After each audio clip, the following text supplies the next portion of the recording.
សិនជាបងចំណាយលុយត្រូវបងចាយត្រឹមក្នុង1300 1400អានេះមិនសិនថា1400ជាងចុះអត់ដល់1500បងចាយលើប៉ុណ្ណឹងបងទទួលបានទាំង performance បងទទួលបានទាំងម៉ាស៊ីនស្អាតទៀតសួរបងថ្ងៃនេះខាងឆ្វេងខ្ញុំនេះគឺជាម៉ាស៊ីនមួយដែលយកវាទៅសម្រាប់តលេងហ្គេមទេគឺម្ចាស់គាត់ស្រួលមែនទែនបងស្រីគាត់មកដល់គាត់តម្លាក់ទៅ budget គាត់ខ្ទង់1300ទៅ1500អញ្ចឹងក៏យើងរៀបចំតែម៉ាស៊ីនទៅហើយអានេះម៉ាស៊ីននេះដល់1500ទេហើយក៏គាត់ add time monitor លើនេះ monitor នេះក៏យកអាហ្នឹងមកខ្ញុំបងតែបង្ហាញមកគឺស៊េរីពួក RG XG32 ដែលយើងប្រើដល់ហ្នឹងអានេះ 2K 180 Hz ត្រូវហ្នឹងណា1 millisecond response time ហើយសម្រាប់ម៉ាស៊ីនគាត់វិញនេះគឺបងអាចឃើញអញ្ចឹងខ្ញុំសុំវាយ monitor អញ្ចឹងសម្រាប់ម៉ាស៊ីនហ្នឹងដែរយើងប្រើ graphic card អានេះគឺ Aero ហើយដល់យើងប្រើសារហុកតែលេងដាក់សារហុក TI ហើយសម្រាប់ CPU ហ្នឹងវិញប្រើស៊េរីពួក i7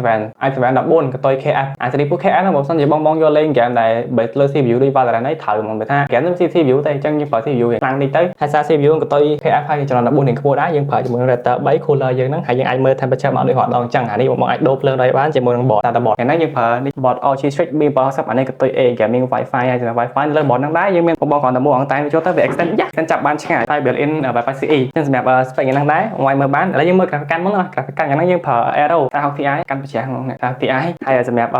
CPU វិញហ្នឹងយើងប្រើជាមួយនឹង i7 អានេះគឺ i7 14កតុយ14 KF យើងប្រើកតុយពួក KF សារតែម៉ាស៊ីននេះគាត់យកលេងស៊េរីពួក game FPS chipset គឺ Valorant ហើយ Valorant game ហ្នឹង base CPU ខ្លាំងតែអញ្ចឹងតើយើងប្រើ CPU ខ្ពស់តិចទៅក៏យើងលេង game ស្រួលហើយបើចាំប្រើដល់ AMD ក៏បានដែរបងចង់ប្រើ Intel យើងប្រើស៊េរី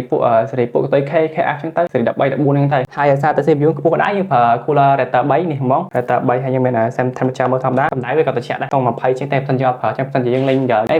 វាឡើងក្នុង30 40អញ្ចឹងទៅហើយសម្រាប់ RAM វិញហ្នឹងយើងប្រើ Corsair យើងប្រើ version នេះម្ដងនេះគឺ version RGB DDR5 ដោយសារតែ board យើងហ្នឹង board DDR5 អានេះគឺស៊េរី board តែ IO port ខាងក្រោយយើងមាន Thunderbolt 2 Thunderbolt ខ្លះហៅ Type C អញ្ចឹងទៅហើយសម្រាប់ USB យើងមាន 3 2អ្នក3រហូតអញ្ចឹងទៅអា USB ធម្មតាយើងមាន1 2 3 4ហើយយើងមាន DP ទៀតអា board ស៊េរីនេះមាន DP ខាងក្រោយហ្មងមាន DP មាន HDMI ហើយតែកន្លែង LAN port កន្លែងដូចយើងប្រើដូច network យើងប្រើបាន support ដល់ទៅ 2.5G ហ្នឹងហើយមានតែប៉ុណ្្នឹងទេឥឡូវយើងមកមើល spec បន្តទៀតហើយខែគាត់ថ្ងៃហ្នឹងដែរយើងទៅលេងមែនតើអានេះវាឃើញកញ្ចក់ចឹងមិនក្តៅណាខែយើងប្រើទៅខាង7គ្រាប់ហ្នឹងនេះ3តែតើ3ក្រោយវា7គ្រាប់បាត់ហើយយើងមាន reverse ចេញចូលឲ្យស្រួលតាមត្រូវចឹងទៅវាមិនឡើងកម្ដៅទេខែនេះយើងប្រើមិនក៏វាអត់ heat up ដែរហើយសម្រាប់ទាំងហាលថ្ងៃហ្នឹងយើងប្រើទាំងហាលស៊េរីពួកមើលតែនេះម៉ូតវាស្តៀងលៀនលីហ្មងស៊េរីពួក SLV2 យើងមានអាភ្លើងខាងក្នុងទេប៉ុន្តែយើងមានអាកន្លែងកែមទៀតយើងមើលមកឃើញស្អាតមែនតើហើយ RPM មួយទៀតយើងមិនប្រើហាលកលងហ្នឹងទាំងហាលយើងអែមដែរមួយទៀតបងមិនថាយើងបានពីក្នុងតែមួយបើសិនជាយើងចាយខុសអាហ្នឹងយើងបានតែមិនសិនវាស្អាតតែ performance អត់កើតហើយមួយទៀតបានតែ performance ប៉ុន្តែមិនសិនបើសិនជាយើង prefer ស្អាតយើង prefer សកម្មភាពវាអត់បានតែបើសិនយើងចាយនៅនេះបងប្រាប់មកពួកយើងព្យាយាមស្វែងយល់ពីតម្រូវការបងពួកយើងរៀបចំឲ្យតាមដូចបងឃើញបើសិនតែមុខខ្ញុំអញ្ចឹងយើងបានតែស្អាតយើងបានតែ performance ចំណេញទាំងអស់ហើយ spec ខ្ញុំឲ្យបងមើលមកអញ្ចឹងគឺ spec រៀងមកល្មមលេងដែរជាមួយនឹង monitor 2K 180